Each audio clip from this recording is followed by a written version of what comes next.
Bonjour à toutes et à tous, bienvenue dans le podcast sur Salut Big Rusty. On va parler de John Bones Jones, confirmé par Dana White, le président de l'UFC. Il cible John Jones contre Stipe Miocic au mois de novembre. Il y a pas mal de news, même le retour de l'UFC à Londres qui devait à l'origine être un pay-per-view, finalement qui devrait être un UFC Fight Night parce que Leon Edwards ne veut pas combattre. J'ai quelques petites choses à dire là-dessus. Big Rusty, c'est parti, générique. Soit.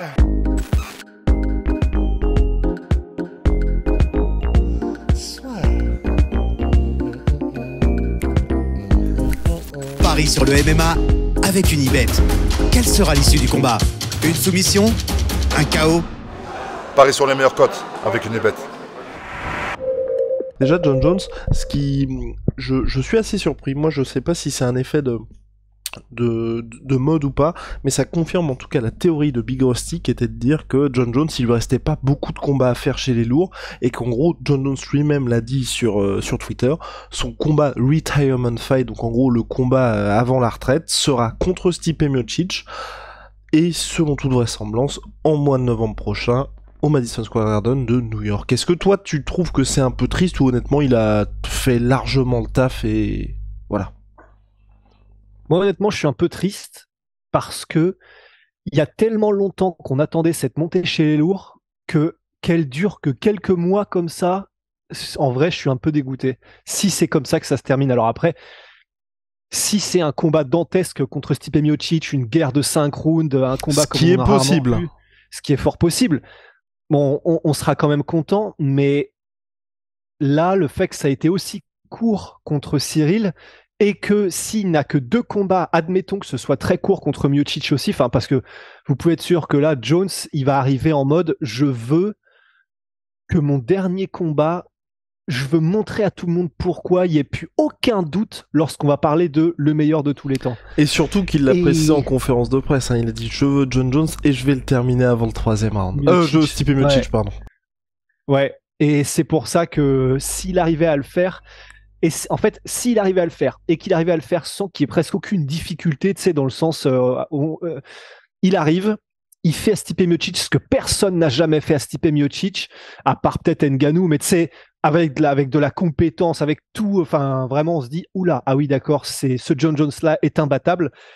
Il arrive, et si jamais il plie Miocic en 2 rounds, après littéralement 10 ans, parce que ça fait 10 piges, même quand il était en light heavyweight, qui nous teasait ouais, les poids lourds, c'est-à-dire qu'on aura attendu 10 ans pour 2 petits combats et grosso modo, allez, peut-être 7-8 minutes de combat en tout. Et franchement, ça m'aura tellement. Tu t'attends à une ère en fait, lorsque John Jones enfin monte. En plus, il monte chez les poids lourds, il a pris 3 piges, un truc comme ça, à vraiment faire sa montée. On savait jamais quand ça allait venir. On a fait je sais pas combien de podcasts sur on n'y croit plus, on y croira quand on aura une date, etc.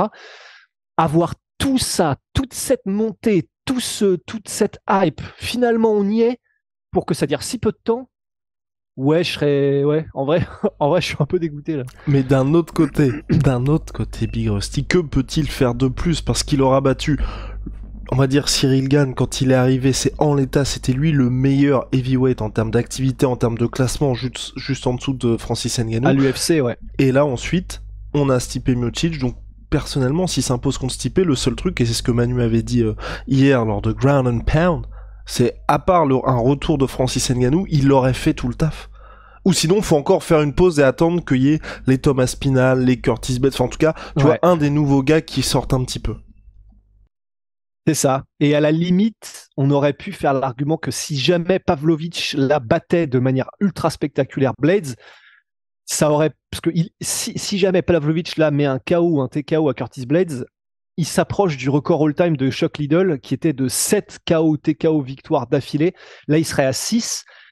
Et il y aurait quand même une petite hype, même si en fait moi-même j'y crois pas vraiment, parce que le problème c'est que pour Pavlovich il y a eu Overeem en fait, et il y a eu cette défaite qui, même si elle est cruelle, parce que c'était un Overeem qui était en mode il était vraiment dans une phase ascendante, il était vraiment à l'aise avec ses compétences, il a su exactement comment battre Pavlovich, enfin c'était vraiment magnifique de la part de Overeem.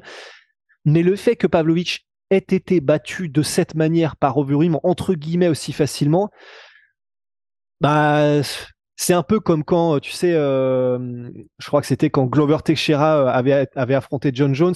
Le combat juste avant, il avait été salement mis en difficulté par Ryan Bader et du coup, tu es en mode, ouais, c'est bien, c'est cool, c'est un nouveau contender, mais bon, on l'a déjà vu presque battu, on l'a déjà vu en difficulté et tout. Et donc, c'est vrai que bah, il y aurait personne en fait. Il y aurait personne d'autre. Ce que je suis en train de me dire. Curtis Blades, même s'il gagne contre Pavlovich, il a déjà été battu plein de fois. Thomas Pinal, bon bah il n'est pas là et il faudrait qu'il prouve encore sur quelques combats. Pavlovich, voilà. Cyril Gane, bah il a perdu deux de ses 3 derniers combats, donc ce serait pas intéressant pour. De toute façon, il a déjà battu, je suis bête. Donc c'est. Ouais. Non, et surtout qu'il a passé c'est un peu ce qu'on se posait comme question concernant Israël Adesanya aujourd'hui. Pour moi, John Jones, il a clairement passé le stade de tu combats pour combattre, ou en tout cas juste pour faire une défense de ceinture. Aujourd'hui, pour moi, John Jones, quand il combat, comme Israël Adesanya, il faut que ce soit un événement en lui-même. Et donc, il peut pas se permettre de faire juste une défense de ceinture pour faire une défense de ceinture.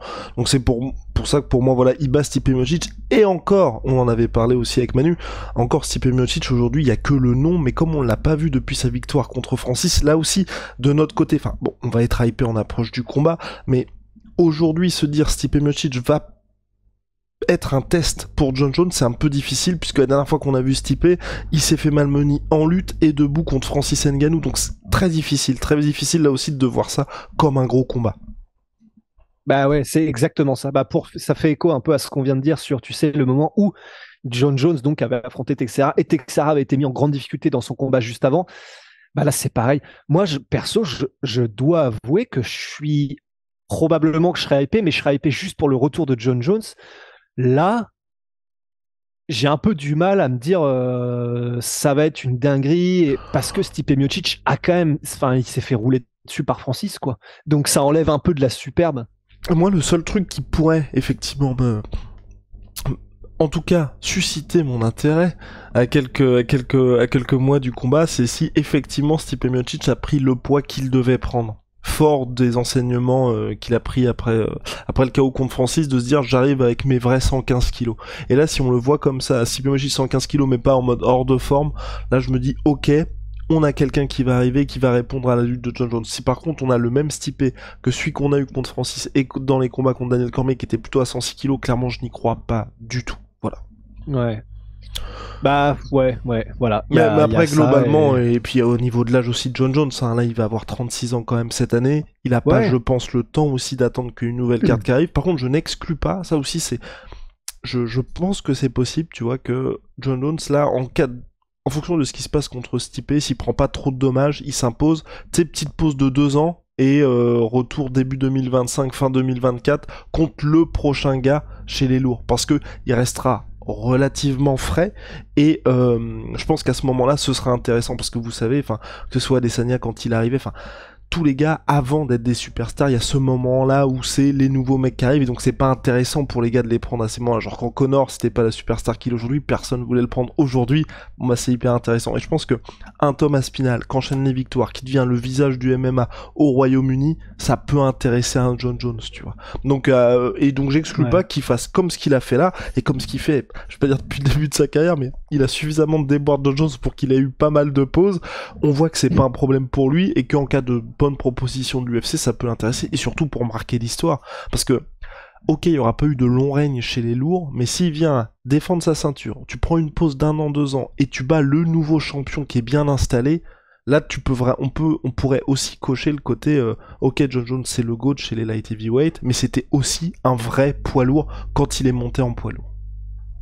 Ouais, complètement. Moi, le seul truc où je me dis que ça peut être un grain de sable dans cet engrenage-là, c'est le fait que quand même, John Jones, malgré tout, il est très porté sur son palmarès, enfin sur sa legacy, ce qu'on appelle en anglais la legacy, c'est sur ce qu'il laisse comme héritage, pardon.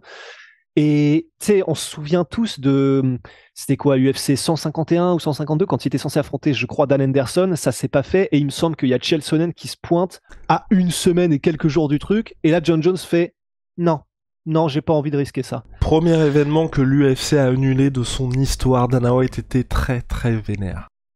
Ouais, voilà. Et donc, Ça, par exemple, Connor, tu vois, il s'en serait battu les couilles probablement. Et ça, John Jones, lui, non. Ils ont deux manières très différentes de voir les choses. John Jones, je pense, n'aime pas du tout risquer de, tu sais, jeter les dés comme ça à une semaine d'un combat ou voilà. Et dans cette mentalité-là, alors oui, il aurait tout le temps de se préparer parce que s'il prend un combat, tu sais, en 2025, 2026 contre un Thomas Pinal ou un Cyril Gane, hein, sait-on jamais, bon, pour la revanche, il aurait tout le temps de se préparer, mais je ne sais pas si, en suivant cette mentalité, il aurait envie de risquer, c'est un peu de faire la Larry Holmes contre Tyson. Oui, c'était Tyson. Oui, c'était Tyson. Tu vois, de risquer. Il a tout fait parfaitement. Il prend cette pause et là, par ego ou parce qu'il a envie de faire le dribble de trop. Et là, bah, ça passe plus, tu sais. Donc, je sais même pas s'il risquerait un truc comme ça, John Jones.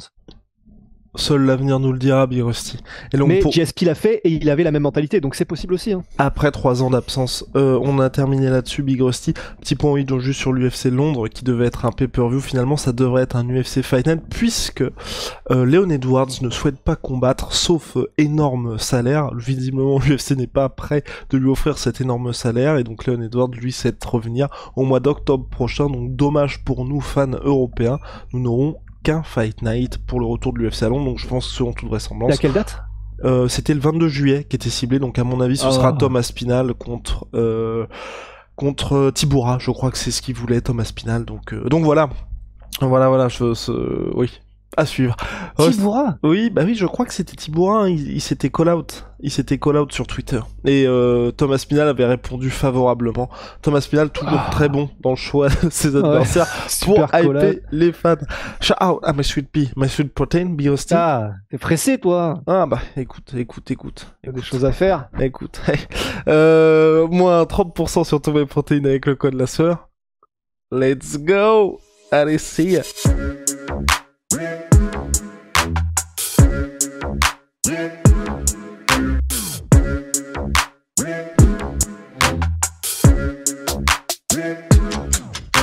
I'm fucking coming for you!